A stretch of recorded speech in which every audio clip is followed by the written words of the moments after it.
All right, we're back here at the assistant desk. I'm Chris, I'm George. and I coach lacrosse at Merrimack College. I'm an assistant coach over at UMass Lowell. And we're excited for this show. We're excited for this podcast. The way things have been going, a lot of good feedback for the few that have been released already. So we want to thank all you guys that are out there listening. Make sure you like, follow, subscribe, all that fun stuff to help the pod grow. But yeah, next episode, and here we go. Awesome, man. Well, tonight I'm fired up to have Andrew Cobian on the podcast for the assistant desk. He's an assistant college basketball coach, Division I level, and yeah, man, Andrew, welcome. Welcome, bud. Thanks for having me, guys. This is awesome. Anytime we get to talk to, coaches in our industry at all levels, all sports, I think there's nothing better than this. So really excited, and I appreciate you guys having me on. Absolutely, man. Absolutely. So, I mean, we'll just kind of get right into it, Yeah. and if that's good with you. And so for people who might not know your story yet, how did you first get into coaching? And what was like that first drive, that first thing that you're like, yeah, that was it. I want to get into this. Yeah. It's crazy. We all think whatever sport we're in, we're going pro. You put in all the hours. You're like, why not me? And you're chipping away. Once I graduated from high school, always wanted to play college basketball, played Division III basketball. And then you start to see like, okay, what's next? Coming up to my junior year, I'm looking around. I'm like, body starts to hurt a little bit. You're looking at just the obvious level of play and whatnot. And you're like, okay, I need to start focusing on what I want to do next. And for me, loved the game of basketball, always saw myself as a student of the game, whether it was helping organize off-season workouts with my team and, doing some player development stuff on the side. So I'm like, all right, I'm really interested. I think I got the bug. And then going into my senior year, you just start asking questions to your coaching staff. You're trying to look at the game through a different lens. And then they kind of sensed that I wanted to coach. So they kind of gave me some autonomy and input and whatnot. And it was really cool. And then once I graduated, I was like, there's nothing else I want to do. Very fortunate. Some people don't figure out what they want to do till 10, Right. 15 years down the road. Yep. I was lucky, by my junior year in college, I was like, this is really what I want. I love the teaching aspect. I love the relationships. So, I'm going to just put all my eggs in this basket and let's see if we can roll with it, it. man. See how it Hell goes. yeah. I feel like we all had that. Yeah, there's always like an aha moment, right? Like that you're just like, okay, oh, this is it. I got it now. I'm in. All For in. For me, I was just sitting in a cube, dialing until I died, and I was like, I'm not made for this. I'm not made for this. I need to be on the field or doing something back with sports, right? So everybody has that moment, I feel like. Oh, absolutely. Absolutely. Absolutely. So you've worked your way through a lot of different levels of basketball. What's one lesson from early on in your career that you still carry with you like today, right? So you said, you got right out of school and you knew you wanted to coach, you got that first job. What's something, maybe not that specific first job, but like what's something from that era that you were like, I'm still doing this. It doesn't matter. I just think you just have to have like a sense of delusional confidence, right? Like no matter what, like I get out and I'm sitting here and I'm going, I'm going to work 3 years at whatever level and then I'm going to be flying charter with John Calipari and we're going to be watching McDonald's All-Americans. And you just got to always keep the end goal in mind while still working in the present. Right. So I think that you just got to have relentless belief in yourself, your ability. And, everyone says like eyes on the prize, but you really have to do that because this industry, this business will test you every day, every year, every off season. Like, Right. Again, everyone wants to get to the highest level and with all the glitz and glamour, but how many people are willing to work 5 other jobs so you could just coach hoops? Are you going to volunteer? Are you going to be able to do whatever it takes just to, get your reps and, for lack of a better term, serve your apprenticeship, right? So Right. I just think that even still to this day, like my goal is I want to be an NBA head coach. And if you tell 100 people that, they might be like, I don't know, like maybe you should do this, this, and this. Cool. I'm cool with that. You have your opinion, but my goals are never going to change. Right. And I think you just got to just keep having, the feet moving forward and keep that laser sharp focus. Now, is that you brought something up, and I know because obviously we don't coach basketball, but like for a college coach, I know in we'll bring it into a little bit of lacrosse. I know you might know a little bit of the lacrosse world being from New York, hotbed, but like some college coaches, especially in lacrosse and in our industry, they don't make a lot coming out of it or getting into it, right? Yeah. So are there those same opportunities that I know that we have for lacrosse, like coaching? We coach club teams, make a couple bucks, still got to travel, get your recruiting in. Is it the same with basketball? Like, are you guys allowed to coach high school club teams, travel teams, things like that? Or like, I know there's prospect days and things like that, but Yeah. are you guys allowed to do that stuff as well to make a few bucks on the side and survive? So Division III coaches are definitely allowed to. They could coach AAU basketball. They Yep. could, have an impact that way. I'm not sure about Division II, but really like coming up, the way to make a couple extra bucks while still being around good talent and evaluate is working camps. Like I spent Right. summers out at Stony Brook camp, Hofstra camps, going to sleepaway camps in the Poconos. You're just trying to find ways to, again, be around the game. And you kind of form that fraternity with people like, we used to work back in Poconos 15 years Right. ago, Right. freezing in broken down bunks and just like figuring it out. And now like Yeah. Right. you come up and there's something special about that grind, right? And you're like, all right, I know I can mess with this guy because Yeah. he started from the ground up too. Like he was there, he served his apprenticeship the right way. And you just gotta just get those miles gotta in do- and Well, it for lack also of better helps- terms, like get those scars, right? Right. It helps you 100%. get, like we've talked on a previous podcast, like finding your coaching voice, right? And Yes. also it helps you mold and brand who you are as a coach. You'll have Mhm. success. You'll definitely have some failures. Like, hey, maybe I shouldn't be the hard-out coach, or maybe Yeah. I'm being too lovey-dovey and too close to the guys and not getting on them a little bit, right?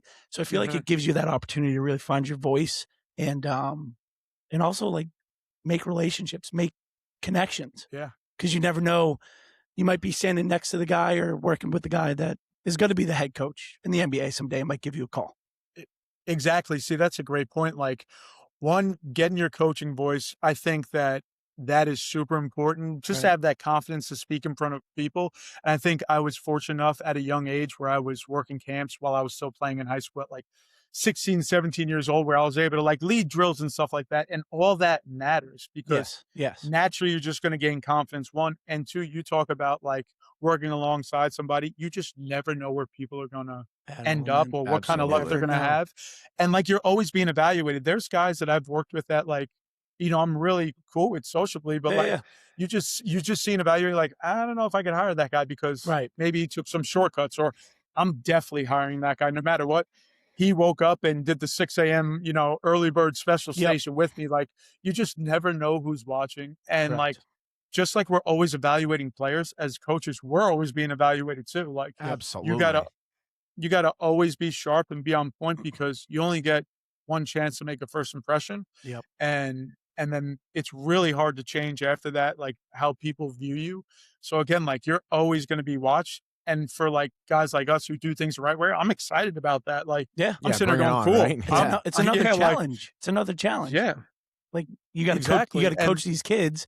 But you also got to represent yourself and your brand and who you are. yeah. Absolutely.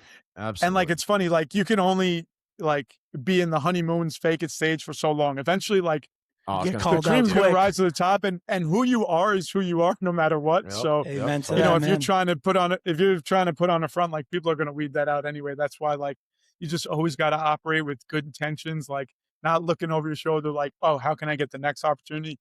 Be where your feet are, do a really, really good job, and people are going to notice no matter what. 100%. I like that. Be 100%. where your feet are. I love that. We I'm got gonna have to use that. I put like that on tagline. Yeah, tagline that. Put it. Mark that. Hey, that one's on the Mark that. house, all right? Yeah. That one's free. All That's right, on the- perfect. I okay. like that. I like that. Let me ask you, because we're talking about the grind, talking about, things you had to do to get an opportunity or find your coaching voice, whatever it may be.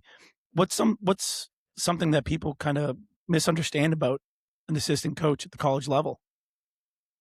I think the one thing that, young coaches and maybe even myself too, is like, you got to get over yourself. It's all about how can you make the head coach be successful? How can you take things off of his plate? Yep. You're here to put him in the best position, right? Correct. Because like his success is your success. Yep. And like when I worked in the G League and even in college, like my goals are your goals. Yeah. I really want you to be successful because it's a marriage, it's partnership. So I think that these young coaches, like again, everyone's trying to make a name for themselves, whether it's being Yeah. the best offensive tactician, the pit bull recruiter. I think that no matter what, it's always bigger than your ego. It's about the head coach and the program Yep. or the organization. And I think if you do that again, and if you operate with good intentions, like good things are going to happen. Now, if you work for a good guy and you're doing a great job, I'm sure they're going to throw you your flowers, which is, really appreciative and you're thankful of it. And also just, that's going to inspire you to work harder and push yourself even more, knowing that it's going a long way for your boss. And Yeah. again, like Yeah. this is now I'm segueing into another thing, but that's why it's really important to surround yourself with really good people. Yeah. Really good people. Don't focus on like the one thing I was taught is don't chase money, chase opportunity and chase people, and the money's going to come. Yep. It took me 10 years to make a couple bucks. I was Right. chipping away for a while, and you want to have the nice cars and your own apartment and be Sure. able to have financial freedom. But also, like, I just wanted to view jobs as, is this a good 5-year plan for me? Or is this just a quick fix to have a couple bucks in my pocket? Right. Money's Right, right, right. important. I'm not saying Yeah. go broke. I'm not Oh, saying yeah, live on no, the no, street. no, But for sure. if you could do it, you really want to put yourself around good people who are going to look and dive into your development as a person, as a coach.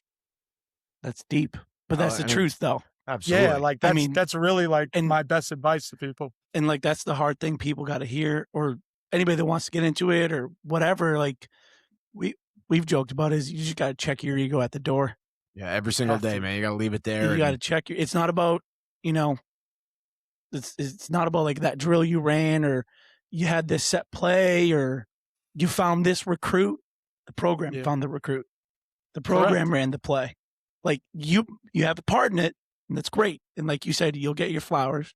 But at the end of the day, it's program, coach, institution, organization, those types of things, and all the people pulling on the rope in the same direction. And it's funny too, like you can't be afraid to order the pizza because no, that's just as important as, delivering the scout and 100%, making sure man. your team Yep. is on the same page. And, we've all started off, with humble beginnings in this coaching journey. Like oh yeah, I remember I used to, when I was coaching Division II at New York Tech, they don't even have sports anymore. okay. But I remember I'd be, helping gas up the vans and it'd be my scout and you gotta, laundry, vans, pizza. Oh, the whole 9 yards, man. Everything. anything goes, but that's what makes it fun when you get to a certain level. Like you appreciate things so much more. And I'd be sitting in some of our meetings recently. I'd be like, these aren't problems. Like I remember like the bus getting a flat and we ain't going to make it to Bridgeport and we got a game. And Right. Oh, like, yeah. how are we figuring that out? Yeah, the bus broke down somewhere after practice. Like, wait, what? But also, we're I feel Ubering, like boys. Let's go. I feel like Yeah. that helps like mold future good head coaches, Yeah. 'cause right? You can think Like on you your were feet, yeah, right? well, Like, you're thinking on your feet, but also like problem solving. you cut your teeth and you ordered the pizzas, you got Yeah. the bedrooms at the hotel, or you booked the flights, and you do all those little tasks that Yeah. maybe some institutions aren't fortunate enough to have a coordinator that does all that in the athletic Yeah. department, and you got to do it. So now wherever you go, like those traits and that work follows you in a positive way. Well, and you appreciate Yeah, it too. and Like when you get to that top, right? Like you appreciate, Mm-hmm. you get to that level where you don't have to do that anymore, but there is someone doing that. You throw them a ball and be like, hey, listen, Right. you need help with Right. that? Like I Right. used to do that. Like, Yeah. let me help you here, whatever it is. It's just something about being a human being. And like you said, like surrounding yourself with the right people that way, right? Like, Good work ethic. Yeah. yeah, 100%. You also value what goes into that job. When I was like Oh, man. interviewing for video coordinator spots, like my life was like everything for this spot. Like, and I'm sitting there waiting anxiously. And, as a head coach, you understand that job is important, but it's not on your priority. You have so many things that you have to go through. But once you've done those roles, I think you have a sense of empathy for people in those positions, what that job could mean to somebody, how important that role is on a day-to-day basis. You could, like you said, like throw them a bone, like, hey man, I've been there. Oh, Trust me. Yeah. It's not going unnoticed. I got to Yeah. put out these fires right now, but it's not going unnoticed Right. that you're doing a lot as well. So Right. I think that's just what makes it cool. And it's all part of the story, right? We all got our own story. Oh, and it's just, absolutely. those instances like that, it's what makes it all fun. It makes you appreciate like, the big picture stuff. But that even makes the crossover lacrosse guys, basketball guy. but we all get it. Oh yeah, 100%. We all get it. Men's sports, women's sports. I mean, even down to the high school guys and guys that are doing prep schools and things like that, these big time schools, it's like everybody's wearing a bunch of different hats, and you just appreciate good work. It's like that silent nod, like, I got you, man. Like, Yeah. you know, that's the Been there. like, I'm with you. yeah, like it's like we were talking about before. There's like a brotherhood and a sisterhood, obviously, with the women's sports, but like that we all doing the same thing, and that's kind of why we started this podcast, was to talk to other assistant coaches and kind of like, you know, just let people know that One big community. Yeah, it's a huge community, and there's a grind going on at every single level, at every single school, or you know, like you said, the G League, right? And every single organization, there's a grind going on. There's someone up at 2 a.m., right, cutting the film. There's someone up uploading the film. There's a guy, you know, or girl, you know, ordering 50 sandwiches, right, in a catering box and hoping it gets there on time. It gets there on time. 100%, yeah, there you go. You know, They gave the right address. Yeah, waiting for the delivery from Jimmy John's to come down the street with a guy on the skateboard. You know what I mean? Exactly. I mean, that's a funny story. I came up earlier, but that's fine. But you know, so we talked about a little bit of like some of the qualities that or tasks, the hats you have to wear, things like that. Whether it's, you know, in college, because you have a great perspective, right? Because you did college and G League and a couple other stops and different levels. Comparing it, what's a similarity and what's a big difference that you noticed from college level, working in the college level in the G League? Mm-hmm. Right? Like what's like a typical day, I guess you could say, on each, but like what's something that's the same, or what's a little different? Like let me hear a little bit about that. Yeah, I think we're at a point where the college landscape now is becoming very transactional. Oh yeah. And you know, there's similarities right now with the pros. They are professional athletes in some lenses. Mm-hmm. And I do think with that comes some challenges with the coaching staff, because like you're dealing with people, right? Right. And now a scholarship is the bare minimum. So how can you still manage those egos, relate to them from a human aspect? Because, you know, when I was coaching in the G League, standard G League guys want two-way contracts. Two-way guys want NBA contracts. So the anxiety and the pressure that's built on a day-to-day basis is heavy on these guys. Right. Yeah, they're making money. They're with the pros, but they still have bigger goals. And like, they feel like they got a piano on their back with the pressure every day because they want to perform. So now, in parallel, you're going to the college level now. They want to, one, make more money. Yep. They want to keep their money, and they want to go pro. Right. And they're managing their own ego. They're managing their own voices from outside perspectives, cousins, parents, trainers, AAU coaches, whatever the case may be. So I think that now it's becoming more and more like, how are we going to manage these people on a deeper level and help them achieve their goals while still keeping them on an even ground, while still keeping them focused and still keeping them sharp? Because we're in a world where they could transfer whenever they want. Oh, yeah. Now in professional sports, you're bonded to a contract for X amount of years unless you get traded or whatnot. So how can you still instill confidence with them, shorten that anxious environment, because they have their goals too. Right. Meet them on a level where there's just a high level of trust, and that's built on every day, and it can be taken away like that if you're not your authentic self. Right. How are you going to meet them in the middle and still get them to buy into the bigger picture? Now, I think you do that by being your authentic self. You are who you are. You can't fake it with these guys, because they'll read right through no matter what. They'll read right through it. They've been sniffing BS their whole lives because everyone's trying to have a hand and grab from them. So I think now those are as even a playing field as there's ever been between the pros and the college. Wow. So I think having experience managing people from a transactional level is key. The day in the pros is just strictly hoops, right? You're going in there, you're getting your work with your guy. Depending on what the schedule's like, you might have a lighter day. You're getting a sweat with him. You're showing some film, and you're really just diving into his individual development. You got to come with a plan every day, and you got to come correct, because these guys want to know, can you get them better, and are you doing the work as well? So it's more now. Is it? Sorry to jump in, but is it more? No, you're good. Is it more because you're saying getting a sweat? I sweat, but same here. Surprisingly enough, me too. You're saying get a sweat. Like, are you doing more hands-on? Yeah, individual work with the with your G player, League and pros, right? With the player. Yep. Then with your college individual player. drills, right? College, you're still finding ways to get your individual work, but Right. there's a lot of variables that come into play. They have class, they have study hall, Yep. Yep. and also the way the game schedule is, you got to really manage their bodies because you're getting Yeah. after it in practice Yeah. for an hour to Absolutely. 2 hours, depending on how your head coach wants to structure it.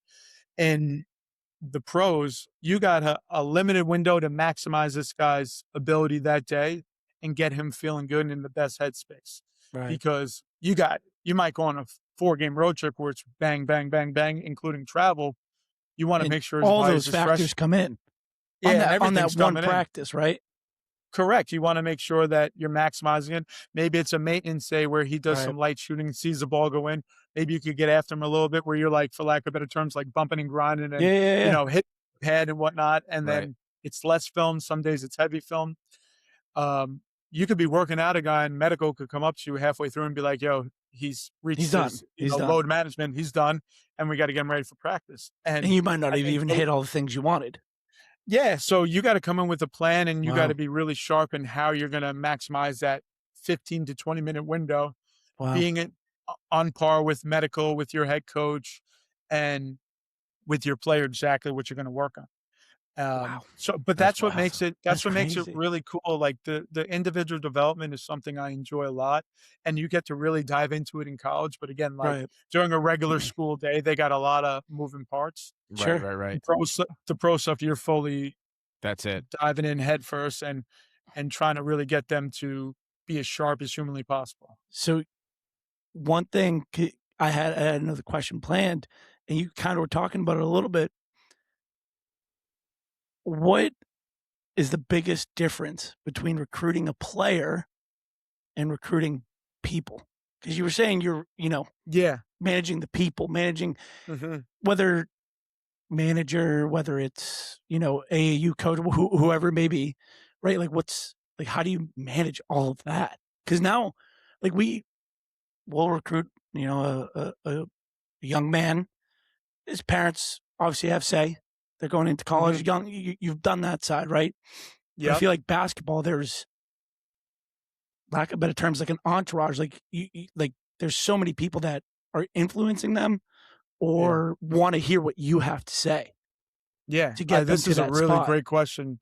Yeah. So how I would probably approach it is I want to know what drives them as a human Right. and what their circle is looking for. Now, obviously, if we're trying to recruit them, you guys are trying to recruit a player, they're highly talented. So you're trying to figure out like, okay, what's your why?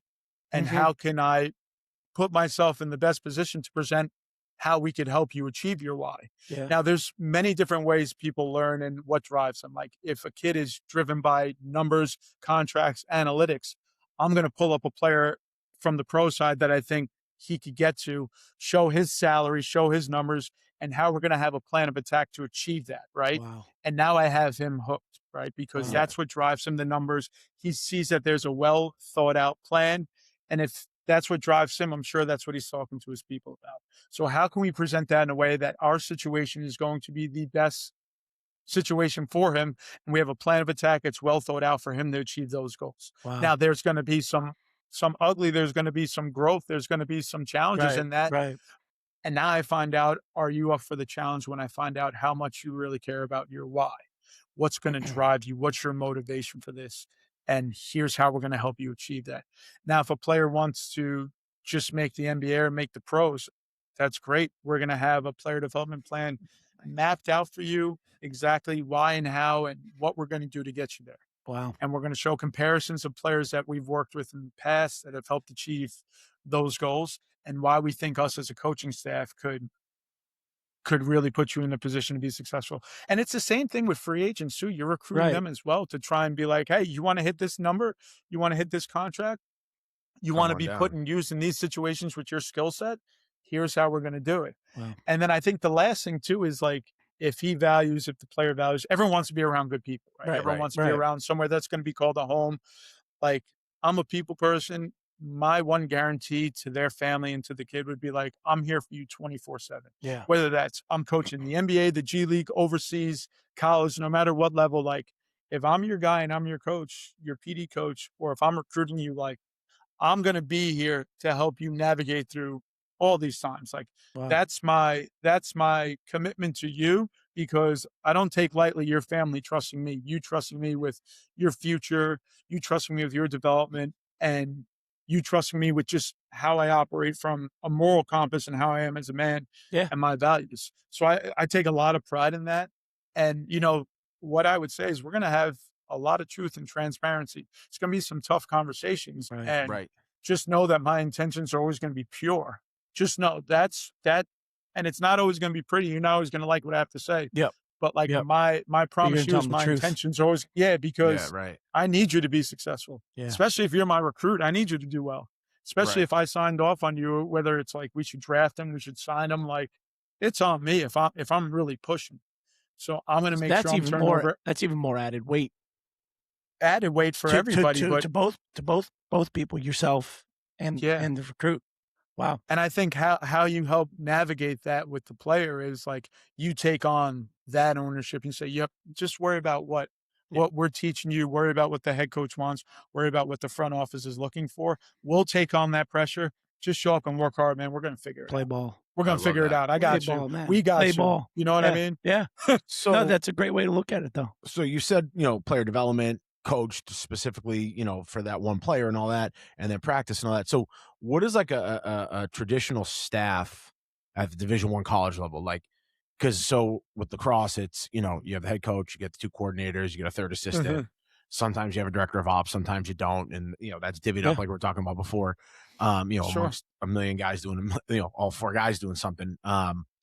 What is like the staff, in the college level look like? Is it that same tier? Is it, is there more behind the scenes? Like what's it, kind of run me through what your staff is.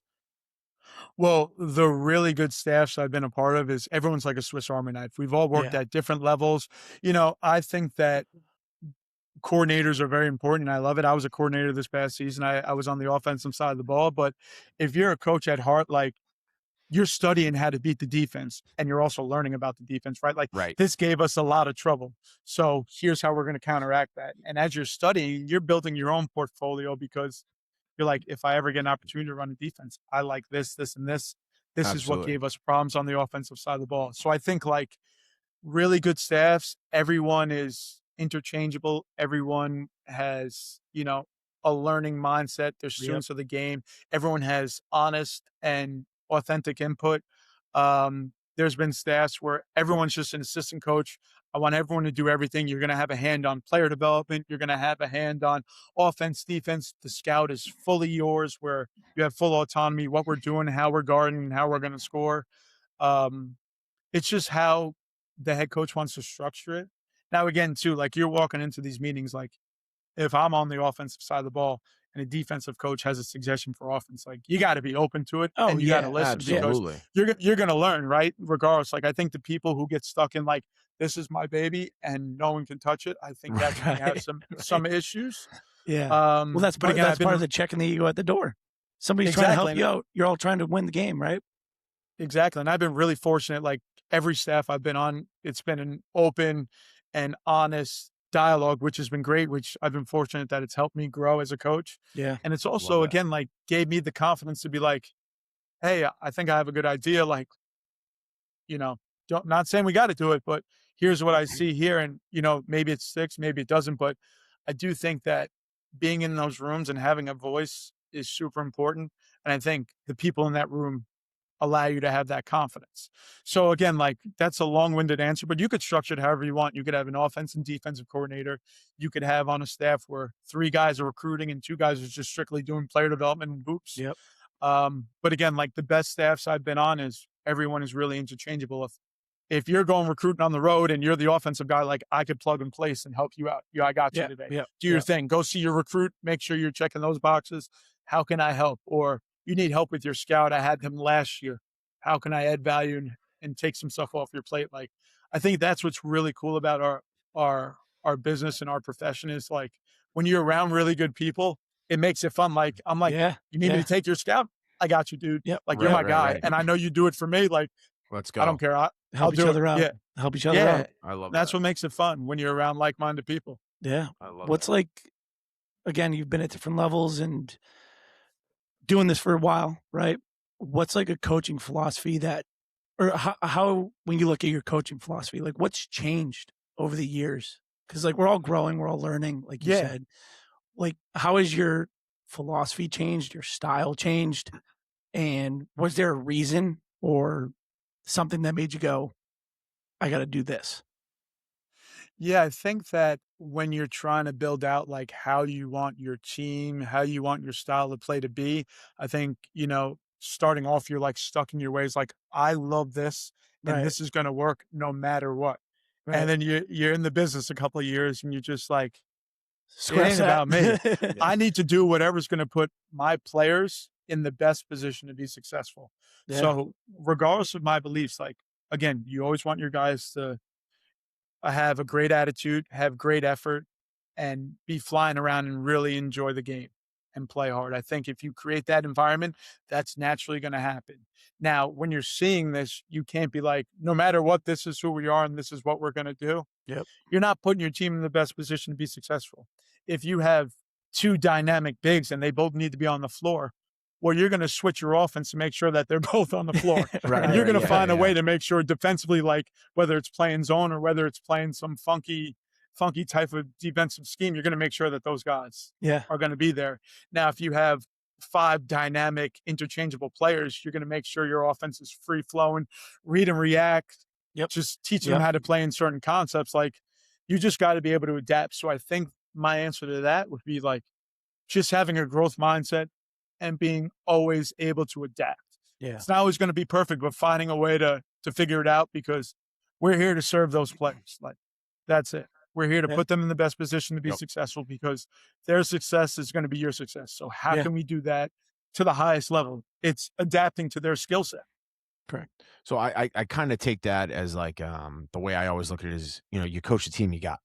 Right. Everybody Yeah. wants, like you Right. said, right? Right. Everybody wants, the best players and to be, the biggest, the strongest, the fastest, no matter what or whatever position. But like you got to coach the team you got. And if you don't do that and you're trying to get, your team someplace that it's just not, you're never going to get there and they're going to be frustrated and it's going to make for a really You're not going to get the crappy best out of the culture, guys either. and no one's going to have fun doing it. And that's like, Right. I don't want to use the F word as fun, but like, no one's going to, it's not going to be fun for anybody. And then it just all goes on spirals at that point. So like you said, like, you have those two big guys, right? And you're like, you got to get them on the court. Yeah. Well, you're going to change how you get the ball down the court and you're going to change where you're putting that ball to get it to them, right?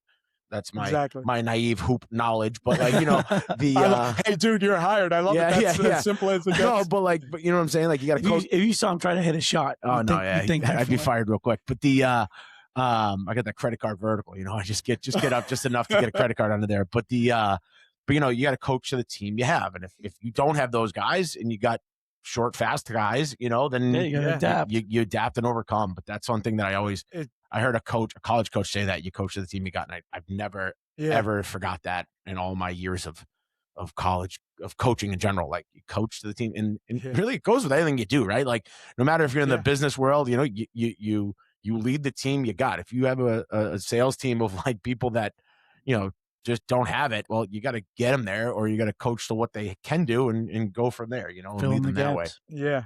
My first boss used to say, that's who you brought to the dance. You better teach them how to dance. Yeah, I love that. I love that. No, you're absolutely right. It's like, hey, this is what we got, man. If you don't like it, find different, but this is what we're going with right now. We got a game on Saturday, so let's buckle up and let's make it work. So what's the hardest part of the coaching profession, right? Specifically the assistant coach profession, that people never see?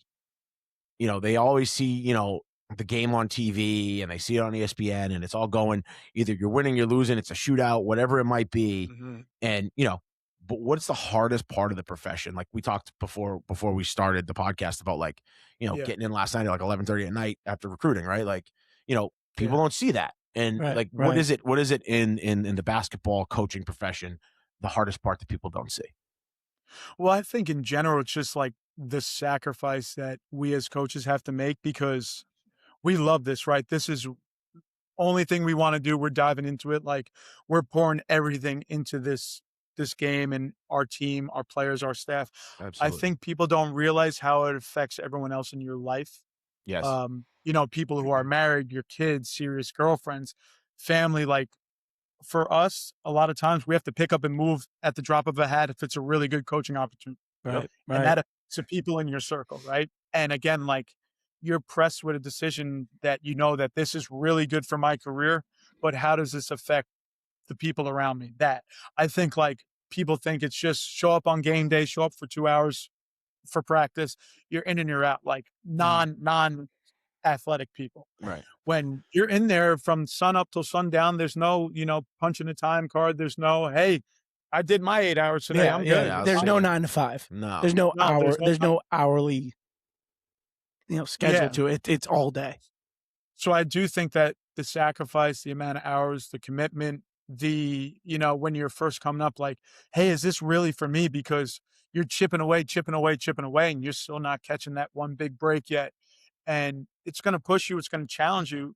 And you just, again, you got to be relentless in your pursuit of what your dreams and goals are. You got to be around really good people who are going to support you, because there's going to be a lot of outside noise that's going to say, hey, you gave it a shot. Like, Right. why don't you go Right. just, not that there's anything wrong with this, go get a nice 9 to 5 and, Yeah. Yeah, I know, of cruise course. off and settle down. And, for us, like, I know for me, that's not how I'm wired. I love the competition. I love sweat with the guys. I love the camaraderie in that locker room and the game planning, the long nights. That's why we're doing this. But again, Yep. like it's going to affect the people around you. It's going to test the people around you. So you got to make sure that those people in your circle are ride or dies, because Right. if Right. not, Right. that tug of war match, because you're already going through it mentally some nights. Oh, absolutely. Oh yeah. So- You're going down the you're rabbit deep in the hole. season and Yeah. forget it. Yeah. This you- is the part of the podcast that we always shout out our wives and the Yes. Yes. shout Yeah. out Shout out, honey. shout out Love to those ya. guys.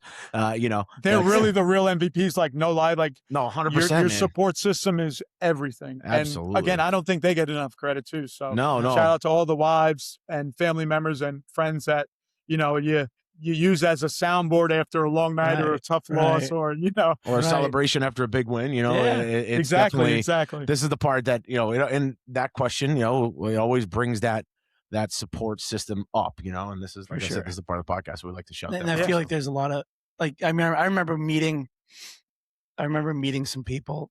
My wife introduced me to some of her friends when we first started dating, and they're like, "Oh, you're a coach." Yeah. They're like, "What else do you do?" I'm Yeah. like, I coach. And they're like, you don't teach? You're not like a gym teacher as well? Or something? I'm like, nope, I coach. We got jerseys and everything. Like we got it all. Yeah, Yeah. I do this every day. But like the support system around it, like similar to the players, when they're going through their recruiting, their support system's can be there right throughout their whole process. But Yeah. for us coaches, it's the same thing, and it could be anybody, even somebody that you haven't seen in a while. And you're on the road, that windshield is looking right back at you, and you're like, I'll give this guy a call, see how he's doing. Yeah. It's just that Yeah. brotherhood, right? Absolutely. So you kind of already answered it, but I'm going to ask it anyway. Like, what's your favorite part of the job that keeps you coming back every single year? Saying, like you said, right? Like, Yeah. there's always someone, that's maybe in your circle, maybe not in your circle after they say it or not, but like they're like, hey, why don't you dial in? Uncle John's got a job, and Yeah. he can get you. You'll be making more, and you'll be home at 5:00 every night, Yeah. and the weekends you'll have them, and you can go play golf, you can go do whatever you want. Why don't you do that? But like, what is something that, and like I said, I think you definitely already touched on it, but I'm gonna ask it anyway. Like, what Sure. keeps you coming back every year? Going, hey, season's up, right? We're hitting the recruiting trail now, right? Like, okay, yep. September comes around, school's back in session, and we're back on the practice field or practice court. What keeps you coming back? I think the relationships, right? Because you pour so much into your players, your staff, and when you see them be successful, there's like nothing better. Like if you get a text message from a former player, like, "Hey, just want to let you know, like I'm getting married, and Yeah. be on the lookout for an invitation," or Right. like Yeah, it's the best. just that amount of togetherness where everyone's working towards the same goal, and we all want to be successful, and you're with like-minded individuals who are as driven as you, and obviously the competition is great as well. But for me, I love the relationships aspects. I think Right. there's nothing better than like this. Like we're Yeah. chopping up on a podcast. Like this is so cool to share war stories and just talk about our great profession and, making me think of all the players that I've coached when I'm thinking about my journey. And there's really nothing better because, to see them be successful and you hope to have an impact, a positive impact, and for them to have good memories. I don't think there's anything better than that. Totally. You said war stories. I'm sorry, George. I have to do it. Go ahead. I got to ask my question. I've asked What we got? I've asked everybody.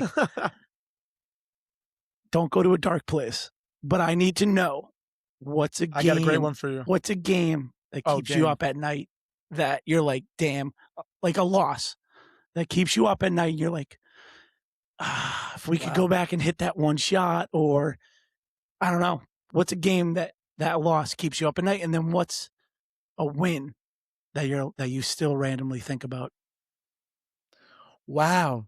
So one game that I could think of, because it would have been so sweet. I was a video coordinator at Hofstra. We're down at VCU on the road. That place is unreal environment to play at. Like you're already down 10 just because of the fans, the band, and everything like that. And Bones Highland is on the team, and they're really, really good. They might have been top 25. I'm not sure. And we're going neck. We don't have a producer to be like, hey, pull that up like Joe Rogan. We're still working on that. I'll take your word for it. I'll take your word for it. I've been taking my fish oil for the memories. There you go. And we missed a bunny at the front of the rim, a tip-in for the win, and it was just like, oh man, you're scratching and clawing. It would have been such a great win. I'm sure there's a lot of others, but I just remember like still being a young coach and being in that environment. I'm like, we're about to get this. Right. That was awesome. And then winning the CAA championship, 2020. Yeah, we did it. Broke a 19-year streak. Now Hofstra crushed it this year again. But we did that, and then COVID happened, so they canceled the NCAA tournament. But I just remember that feeling of walking up and cutting down those nets and being a champion, and that was really, really cool. It's so hard to do that. It's hard to win, on any given night. And and again, like, not to discredit, I've been a part of some awesome G League games where we broke the G League record and won 16 games in a row, which is insane, and first place. And, my time at Loyola, 25 wins, NIT Final Four, and just all the other milestones, right? But, those two stick out. It was cool. There's always a few games that you're just like, you just can't get out of your head. Some you want to get out of your head, and then some. Yeah, we joke about it. Like we'll sit on a sideline, some random fields, some random state recruiting, and like Johnny walks by and he's got that team shirt on. He wasn't even a part of that game, but you're just like, I swear to God. I thought you were going to ask me about a war story, like what was my craziest, recruiting story or something like that. I was like, oh, go. All right. I feel like there's a bunch of them. Yeah. Those are stories. I feel like basketball coaches, you guys are like, I'm over here, and then I'm getting on a plane. I'm flying over here. I'm driving 4 hours here to go to these 4 gyms, and I feel like I feel like there's a lot. There's a lot. Speaking of that, kind of, what is the recruiting timeline? Like, obviously, it's all year long, right? You're always recruiting, but like, so for college lacrosse, right? It's summer, right after the season. All the clubs are playing right now, and then it's a little bit in the fall, but not as much because there's so many other high school sports going on. So it's mainly the recruiting trail for us is summertime. What is it for basketball? I mean, I think nowadays the most impactful time is the portal, right? Like you're trying to do your homework. Right. You're trying to really be on top of it. Do your work early if guys are entering early, and like coaches talk, people talk. You're trying to see who may potentially be leaving, and just diving into as much film as possible, trying to do as much intel as possible once the portal hits, because you have that short window, right? Like they might not even visit on campus. You're trying to do a Zoom, check all your boxes, get the financials in order. So I think nowadays, like for hoops, like the portal is everything. Now you still have your live peers, and you still have, you got to do your due diligence with the younger classmen and who you want to get on campus and whatnot. But portal is, they call it portal combat for a reason. You gotta really dive in and make sure you're doing everything Portal you possibly combat. can. Yeah. So for lacrosse, like that. lacrosse, I think it's getting there. to that point. This summer was a big Yeah. one, as it's still kind of going. Portal combat is still going on. Yeah. But We're in the trenches. but so that's an interesting like take for basketball, and that there's not that much high school recruiting going on anymore because. Or is there? Like, is there still like a good amount? Like, I mean, like I said, for Yeah, us I in the think lacrosse so. world, yeah, there's still a good amount of high school recruiting going on. I just think that you still gotta evaluate the younger talent. I think Right. it's still good to have that happy blend of, you throw a couple freshmen, maybe you get a junior college kid, and then some transfers. You try and retain some kids because you're still trying to create a good foundation, right? You're trying to develop those young kids and hopefully keep them for 4 years, but Right. maximize their time with you. And if they do transfer, you did a good job in helping develop. Hopefully, they're transferring for bigger and better reasons, and Right. you just got to find that nice balance, and it all depends on who you're retaining and what your feed and knit is roster wise. So again, coming back to the more portal combat, if you will, I'm going to keep using that because I think it's outstanding. That's awesome. That's awesome. Is it hard to keep like a consistent culture in the locker room with such kind of like a crazy amount of guys coming and going? I mean, you hear stories like Yeah. that this entire team is now in the portal, and this coach who still has a job, like is still there, has to now go Yep. get freshmen to come in, but also has to get guys that have done it, that are older guys that can Right. or Yeah. girls Right. that can play, and Mhm. start their program instead of you can't. I guess you can rely on freshmen, but you need to get some age and some experience on the bench too. So yeah, I guess is it hard to keep the culture going in the way as an assistant coach your head coach wants it to go, with the portal being Uh, such a uh, place? yeah, I think it's going to be challenging. It's going to be challenging no matter what when you have new faces. I think that's why it's really important to do your homework on who you're going to bring in and Right. what their values are. And like at the end of the day, you just want to bring people who are going to be all in and workers. Right. Now, my time in the G League, I think helped me during this transition, the way college basketball is going, because the G League, like 2 months in, you could sign a player off the couch on waiver wires because, either a guy got injured, a guy got cut, a guy got called up, or he's going overseas to go get paid. So you got to you might have to bring in two different guys Wow. and get them ready for the next game and get them acclimated and up Short to speed. So turnaround. Yeah. the G League roster is constantly changing. I Oh do wow. think if your goals and your vision for your team, your organization that year are set in stone, and you have these honest and open conversations with players, I think, naturally they're going to try and fall into your plan because the expectation's already there. Now, if Right. you don't prepare them for that while you're recruiting them, you say like, hey, it's going to be, you Yeah. know, toes in the sand and pina coladas, like, and you go there and it's just like you It's haven't not. seen the beach, and it's Yeah. not like Yeah. Yeah. you can't Yeah. you got to tell them how it is and exactly what you want to do and what your plan is. So I think that's why in that short window of the portal, you got to really do your homework. You got to do deep dives into who they are as people, who's around them, get as much intel as you can, and make the best judgment you can. And at the end of the day, like for us coaches, like if it doesn't hit, it's going to fall on us. So you Yeah. got to make Right. sure you're Totally. doing your Right. homework and turning over every stone. That's a lot. That's a lot. Yeah, that's like all. Yeah. Yeah, I mean, you got to recruit almost half a new team every year at that the top Division One level for basketball. That's But Mhm. like you said, you hope that they're either transferring or whatnot because of the work you put in with them. right. Yeah. If Right. they're going to In a transfer, you hope positive it's way. for their better of their future. Yeah. Yeah. In a Yeah. positive way. I mean, I've seen it with a few kids that have come to Merrimack and played and moved on. I mean, Joe Gallo and staff does a phenomenal job. And Yeah, they're great over there. and they, there's a kid that comes in, he plays, he has a phenomenal year, accolades, this and that. But then it's a testament to that staff, right? And Yeah. and to your player development is like Mhm. maybe you're under recruited, maybe you're undersized, whatever it may be. Maybe this is a home for you for X amount of time. I don't know Yeah. how it breaks down, how it goes, but like, I mean, that's part of the work, right? Exactly. Wow. It's a whole new world for me. Let me ask you, because we talked about excuse me. We talked about a game, right? a loss and a win. Where's the hardest place you've played? What's like the hardest arena? Wow. I would say Dayton is up there. Okay. Dayton is no matter what the weather's like, what time of year, what game on the schedule it is, that place is packed no matter what, and those fans are into it, and they travel. Do So they really? they're traveling to your home too. Dayton was a really, really cool environment. Okay. Love that. I just thought that place was jumping, and they're always good. Yeah. We were good, so it was a really big time game. VCU was awesome. I mean, the Atlantic 10 is such a great conference with so Right. many great arenas, coaches, and programs. But that was really cool. I was excited about that.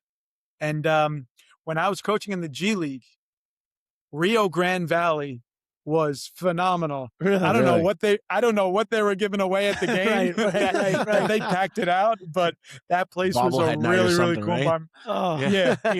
beer and hot that dog was night. Beer and hot yeah, dog there was a night. lot of beers consumed in those stands. Oh, It that's was fun. outstanding. That's outstanding. This has been great. Just learning about Yeah, that's the similarities, but also the differences, and how much a portal means to this sport versus that. And it's so crazy to think of. I mean, I have I guess a deep and kind of hard hitting question here to wrap us up. But I want to ask you, at the end of your career, right? Any player that you coached, worked with, no matter the level, what do you want them to know, or what do you want them to have learned from you beyond basketball? I just want them. Well, one, I want them to feel like I was always there. I was always a stand for them.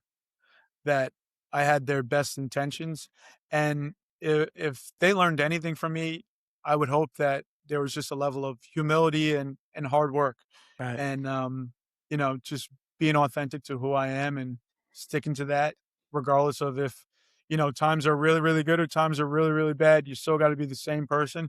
You still got to show up every day and with a smile on your face, because Amen. it's not always as bad as you think, and it's not always as good as you think. So just being even keel and just showing up with a smile on your face every day. That's great. I love that, man. Well, Coach Andrew, thank you very much. This has been awesome to kind of get an insight on the college coaching at the Division I level. Also, we talked a little bit about the G League too. Yeah. Yeah. Best of luck with everything, man. We appreciate you coming on, and We're definitely gonna have to do a little callback because I need more basketball. Come on. yeah. I need more Let's do it. basketball. I need more basketball. Yeah, We gotta get you 100%. on season 2. Yeah, exactly. Get you Get you on season 2 and season 2. we'll check in on what's going on in the world. But awesome, Melissa. We appreciate it. This has been great, and Yeah. thanks everybody for listening. Thanks, guys. Yeah, thanks, guys. This was awesome. I appreciate you guys. Awesome, man.